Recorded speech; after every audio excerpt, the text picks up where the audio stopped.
Om Swastiastu. Assalamualaikum warahmatullahi wabarakatuh. Shalom, Namo Buddhaya, salam kebajikan dan salam sejahtera bagi kita semua. Sebelumnya, perkenalkan kami dari SGD B4 PSSK 2025. Yang di kesempatan kali ini akan mempresentasikan terkait student project kami yang berjudul Pharmacogenomics. Berikut ini merupakan nama-nama serta NIM dari anggota kelompok SGD B4 PSSK 2025. Perkenalkan, nama saya Keslari Coba Sekinaya dengan 3 digit di belakang 076.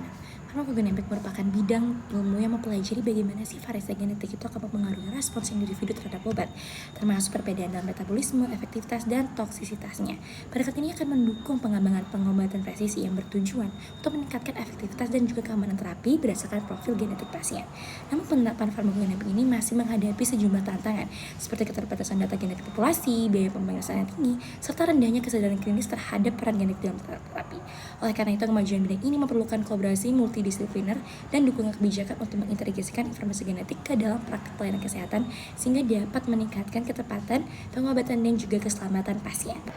Berdasarkan latar belakang yang telah dijelaskan sebelumnya, berikut adalah rumusan masalah yang akan dibahas dalam student project ini. Yang pertama adalah bagaimana variasi genetik ini akan mempengaruhi metabolisme dan juga respons terhadap obat. Dan kedua adalah gen apa saja yang berperan penting dalam menentukan efektivitas dan toksisitas obat. Dan yang ketiga adalah bagaimana penerapan farmakogenomik ini dapat meningkatkan keamanan dan juga efektivitas terapi. Dan terakhir adalah apa tantangan utama dalam penerapan farmakogenomik di praktik klinik. Berdasarkan rumusan masalah yang telah dijabarkan sebelumnya, berikut adalah tujuan dari pembuatan student project ini. Yang pertama adalah mendeskripsikan konsep dasar dari farmakogenomik dan kaitannya dengan variasi genetik, kemudian menjelaskan gen dan juga enzim utama yang mempengaruhi metabolisme obat, dan juga menganalisis penerapan farmakogenomik dalam meningkatkan efektivitas terapi. Dan yang terakhir adalah mengidentifikasi tantangan implementasi klinis dan juga meninjau arah pengembangan farmakogenomik ke depannya. Selanjutnya saya akan membahas manfaat. Jadi adapun manfaat dari penulisan student project ini adalah sebagai berikut. Bagaimana mahasiswa dan mahasiswa itu dapat menambah pemahaman tentang hubungan antara gen dan juga respon obat, dan dapat menjadi dasar penerapan terapi individual berbasis profil genetik, dan juga mahasiswa dan juga mahasiswa dapat menjadikan project ini sebagai referensi penelitian lanjutan di bidang farmakogenomik. Perkenalkan, saya Putu Ayu Julia Chandra Dewi dengan 3 digit NIM terakhir 084. Di sini saya akan menjelaskan terkait konsep farmakogenomik. Farmakogenomik ini biasa dikenal dengan farmakogenetika. Pendekatan dari farmakogenetika ini berkembang sebagai strategi dalam mewujudkan berbagai terapi di dunia. Terapi tersebut meliputi pemberian obat yang disesuaikan dengan karakteristik dari masing-masing genetik pasien individu itu. Selain itu, farmakogenomik ini dapat membantu identifikasi pasien yang kemungkinan mengalami kegagalan terapi atau terkena efek samping sebelum proses pengobatan ini dimulai.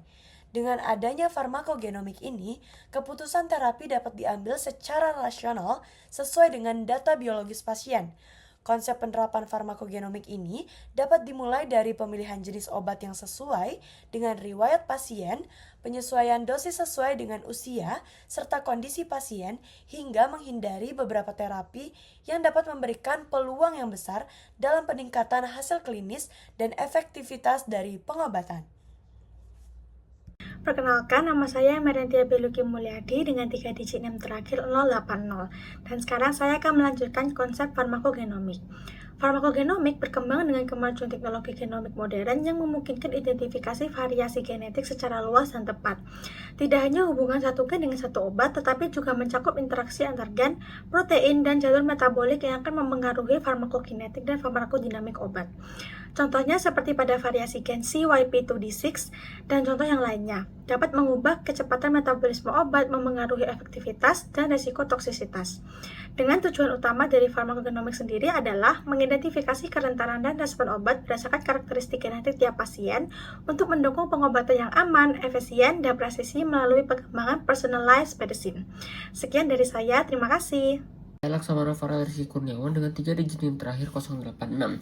Peran gen CYP450 dalam metabolisme obat. Gen CYP450 berfungsi untuk menghasilkan enzim yang memecah sebagian besar obat di hati. Sekitar 70% hingga 80% obat klinis diproses oleh enzim dari kelompok CYP1, 2, ataupun 3. Setiap orang dapat memiliki variasi genetik berbeda pada gen seperti CYP2D6, CYP2C19, ataupun CYP2C9 yang membuat mereka metabolisme obat lebih lambat ataupun lebih cepat. Akibatnya, efek obat dapat terlalu kuat atau justru terlalu lemah walaupun dosisnya sama. Selain faktor genetik, aktivitas enzim CYP450 juga dapat dipengaruhi oleh usia, jenis kelamin, hormon, penyakit, dan interaksi antar obat. Karena itu, mengetahui profil genetik CYP450 penting agar dosis obat dapat disesuaikan untuk setiap individu, membuat terapi lebih aman dan juga efektif. Sekian, terima kasih. Farel Rizky Kurniawan dengan 3 digit NIM terakhir 086. Pengaruh gen TPMT terhadap terapi tiopirin. Enzim TPMT berperan mengatur metabolisme obat tiopirin seperti azatiopirin dan 6-mektatopurin yang sering digunakan untuk mengobati leukemia dan juga penyakit autoimun. Kalau seorang memiliki varian gen TPMT yang membuat enzimnya lemah, obat bisa menumpuk di tubuh dan menyebabkan efek samping berat, terutama kerusakan sumsum tulang. Karena itu, tes gen TPMT dan juga NUDT15 untuk populasi Asia sebagian dilakukan sebelum terapi dimulai. Dengan hasil tes ini, dokter dapat menyesuaikan dosis atau memilih obat alternatif sehingga pengobatan jadi lebih aman dan juga efektif. Sekian, terima kasih. Perkenalkan, saya Putih Ivana Anggi Sandiasta dengan 3 digit NIM terakhir 078. Jadi, gen VKORC1 ini memiliki peran penting dalam menentukan sensitivitas pasien terhadap obat antikoagulan warfarin. Karena gen ini mengkode enzim vitamin K epoxide reduktase yang menjadi target utama kerja obat tersebut. Warfarin bekerja dengan menghambat enzim ini sehingga mengganggu siklus vitamin K dan menurunkan pembentukan faktor pembekuan darah.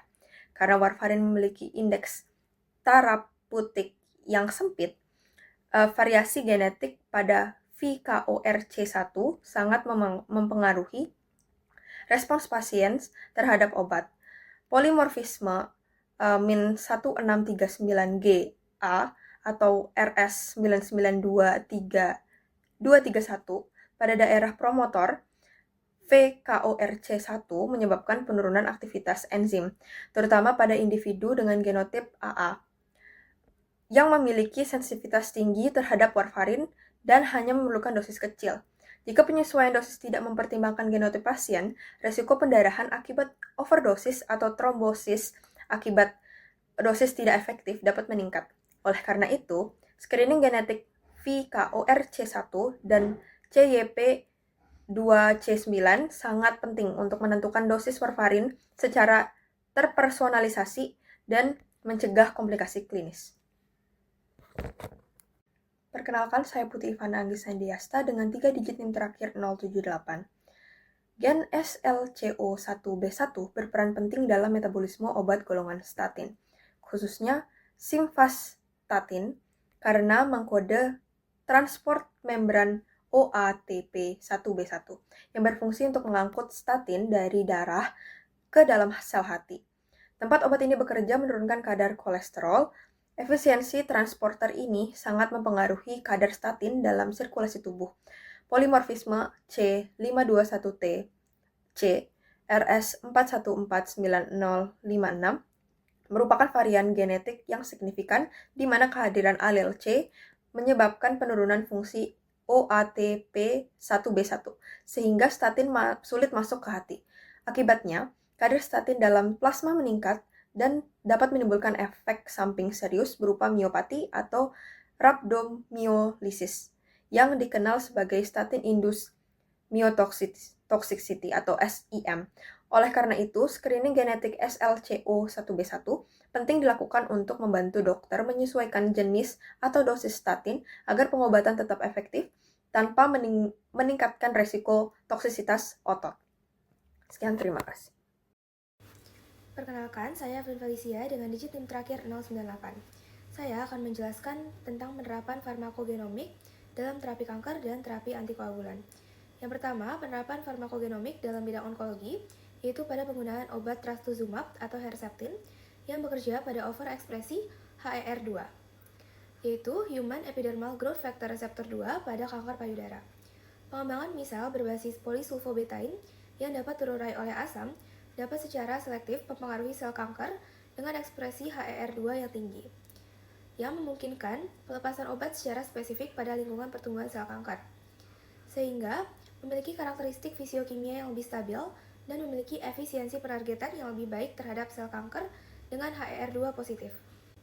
Yang kedua yaitu penerapan pada terapi antikoagulan dengan obat yang sering digunakan adalah warfarin yang dapat digunakan dalam mencegah tromboemboli. Respon terhadap warfarin sebagian besar dipengaruhi oleh dua gen utama. Yang pertama yaitu CYP2C9 yang berperan dalam metabolisme warfarin di hati dengan mengkode enzim sitokrom P450. Dan yang kedua yaitu VKO-RC1 dengan mengkode enzim target warfarin dengan meregulasi siklus vitamin. Kenalkan, nama saya Putu Raditya Vigen Bagiada dengan 3 digit NIM terakhir yaitu 088. Di sini saya akan melanjutkan penjelasan dari teman saya terkait penerapan klinis farmakogenomik. Di sini saya mengambil dua contoh. Yang pertama adalah tentang terapi obat psikiatri dan kedua adalah pencegahan efek samping obat HIV. Untuk terapi obat psikiatri, contohnya adalah pada obat carbamazepine yang digunakan untuk epilepsi dan gangguan bipolar. Pasien dengan gen HLA-B1502, terutama pada populasi Asia, berisiko tinggi mengalami Stevens-Johnson syndrome, yaitu reaksi kulit berat yang dapat berakibat fatal. Oleh karena itu, tes genetik HLA-B1502 perlu dilakukan dengan sebelum pemberian obat. Dengan pemeriksaan ini, dokter dapat mencegah efek samping berat dan memberikan terapi yang jauh lebih aman serta sesuai dengan kondisi genetik pasien. Untuk contoh yang selanjutnya adalah pencegahan efek samping obat HIV. Salah satu contoh obatnya adalah obat abacavir yang digunakan untuk terapi HIV/AIDS. Pasien dengan gen HLA-B5701 memiliki risiko tinggi mengalami reaksi hipersensitivitas berat jika mengonsumsi obat abacavir. Oleh karena itu, dilakukan tes genetik sebelum terapi dimulai. Jika hasilnya positif, obat diganti dengan alternatif yang lebih aman, sehingga membantu mencegah reaksi obat berbahaya dan meningkatkan keselamatan pasien. Perkenalkan, saya Iputu Bagus Eka Pratjanjinata dengan NIM 3 digit terakhir 100. Jadi di sini saya akan menjelaskan mengenai tantangan dalam implementasi dari farmakogenomik. Baik, jadi tantangan utama dalam melakukan implementasi dari farmakogenomik ini adalah adanya kendala biaya, terutama di negara-negara berkembang dengan sistem kesehatan yang terbatas.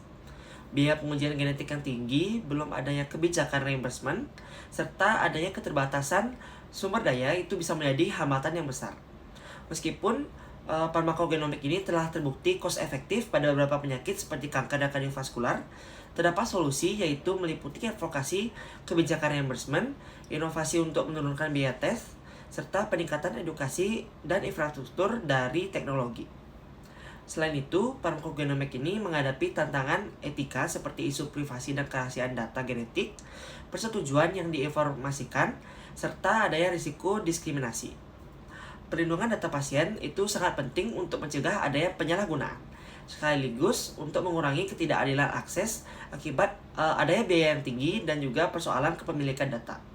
Dan juga diperlukan adanya kebijakan yang transparan serta adanya edukasi bagi tenaga kesehatan dan juga bagi masyarakat. Selain itu, tantangan lain juga muncul dari aspek regulasi. Karena belum adanya standar dan aturan nasional yang jelas di banyak negara, contohnya yaitu perbedaan regulasi antar negara, perlindungan data yang belum memadai, dan proses persetujuan yang lambat yang nantinya akan memperlambat adanya adopsi dari farmakogenomik. Oleh karena itu, adanya pengembangan regulasi nasional yang jelas, harmoni standar internasional, dan juga peningkatan keamanan data, serta adanya kebijakan reimbursement ini juga mendukung dan juga menjadi kunci keberhasilan dari implementasi farmakogenomik secara luas dan aman. Halo semuanya, perkenalkan saya Brian Tan dengan NIM akhir 096 dan izinkan saya untuk melanjutkan tantangan keempat dari implementasi farmakogenomik. Yang keempat adalah integrasi pada sistem pelayanan kesehatan, di mana implementasi farmakogenomik ini dalam sistem pelayanan kesehatan belum diterapkan secara maksimal. Hal ini dikarenakan sulitnya untuk mengintegrasikan hasil data genetik pasien yang sangat kompleks ke dalam sistem rekam medis elektronik dan alur kerja klinis sehari-hari. Sebuah jurnal mengenai integrasi farmakologi dalam terapi kardiovaskular yang ditulis oleh Aprianti dan Gunawan pada tahun 2025 menyatakan bahwa implementasi klinis polimorfisme genetik seperti CYP2C19, SLCO1B1, FKORC1, dan ABCB1 masih terbatas, terutama di negara-negara berkembang, contohnya di Indonesia sendiri. Hasil penelitian tersebut mengemukakan bahwa penempatan farmakologi dalam sistem pelayanan masyarakat masih tidak optimal dikarenakan kurangnya pemahaman dan pelatihan yang cukup untuk mengimplementasikan hasil farmakogenomik sehingga memperlambat penerapan di fasilitas pelayanan kesehatan. Itu yang keempat. Selanjutnya yang terakhir adalah kesenjangan data populasi, di mana keterbatasan dalam aplikasi farmakogenomik ini juga dikarenakan oleh keterbatasan data populasi yang ada di dunia. Salah satu bukti nyatanya adalah kekurangan data populasi di daerah non-Eropa termasuk Asia Tenggara. Hal ini bisa menjadi hambatan besar dalam generalisasi hasil penelitian mengenai farmakogenomik yang ada. Jika kekurangan data dan persebaran data tidak merata, artinya efektivitas penerapan farmakogenomik ini tidak bisa dilakukan secara sempurna akibat kekurangan data yang jelas mengenai genetik seseorang. Perkenalkan, nama saya Kade Aditya Atmaja Putra Prasetya dengan 3 digit NIM terakhir 082. Di sini akan menjelaskan tentang prospek farmakogenomik dalam personalized medicine. Jadi farmakogenomik memiliki potensi besar untuk mengubah paradigma pengobatan modern. Bidang ini menyukai pendekatan yang lebih tepat sasaran dalam menampilkan terapi pasien melalui analisis hubungan antara variasi genetik dan respon terhadap obat. Jadi beberapa contoh perkembangan potensi farmakogenomik di masa depan ada tes genetik rutin sebelum pemberian obat, integrasi data genom, pengembangan obat spesifik gen, dan penggunaan artificial intelligence dan big data untuk membantu prediksi respon obat berdasarkan genetik. Sekian penjelasan saya. Terima kasih. Perkenalkan, nama saya Katrina Beltan Wijaya dengan 3 digit NIM terakhir 092. Jadi di sini saya akan menjelaskan tentang prospek farmakogenomik dalam personalized medicine. Jadi farmakogenomik telah berkembang dari yang awalnya mempelajari hanya pengaruh satu gen terhadap obat menjadi pendekatan yang lebih menyeluruh dengan cara menganalisis seluruh informasi genetik dari seseorang. Jadi teknologi tes genetik saat ini sudah semakin terjangkau sehingga efektivitas dan juga keamanan obat menjadi lebih terjangkau. Saat ini, tes genetik juga sudah mulai diaplikasikan dalam dunia medis, khususnya dalam menentukan pengobatan yang paling tepat bagi pasien kanker. Selain itu, bantuan teknologi seperti kecerdasan buatan ini membantu meningkatkan akurasi dan prediksi respon dari suatu obat. Kerjasama internasional juga sedang berlangsung untuk memastikan keandalan dari tes ini. Farmakogenomik diharapkan menjadi standar baru dalam perawatan medis di masa yang akan mendatang dengan tujuan utama menciptakan terapi yang sangat personal atau paling tepat sehingga pengobatan ini menjadi lebih efektif dan efek sampingnya dapat diminimalkan. Perkenalkan, nama saya Nadia Ruth Aurelia dengan NIM 3 digit terakhir 094. Saya akan menyimpulkan student project kami. Farmakogenomik adalah ilmu yang mempelajari hubungan antara variasi genetik individu dengan respon tubuh terhadap obat, sehingga memungkinkan pengobatan yang lebih personal, efektif, dan aman. Dengan memahami gen yang berperan dalam metabolisme obat, dapat memungkinkan menyesuaikannya jenis obat dan dosisnya untuk mengurangi efek samping dan meningkatkan keberhasilan terapi. Namun, penerapannya masih menghadapi tantangan seperti biaya pengujian yang tinggi, kendala regulasi, isu etika privasi data, dan kurangnya integrasi hasil genetik dalam pelayanan kesehatan.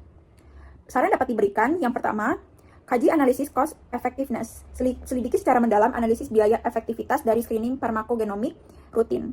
Yang kedua, pengembangan model integrasi data klinis dengan kembangkan dan uji coba model yang efisien untuk mengintegrasikan data farmakogenomik yang kompleks langsung ke sistem rekam medis elektronik. Yang ketiga, penelitian, regulasi, dan etika yang berbasis komunitas. Teliti persepsi, etika, privasi, dan kebutuhan regulasi terkait farmakogenomik dari sudut pandang pasien, tenaga kesehatan, dan pembuat kebijakan lokal. Dan yang terakhir, memperluas penelitian multi-omics. Jangan hanya berfokus pada gen tunggal, teliti interaksi kompleks antar gen, transkriptomik, dan metabolomik untuk memprediksi respon obat secara lebih holistik. Sekian yang dapat saya sampaikan. Terima kasih.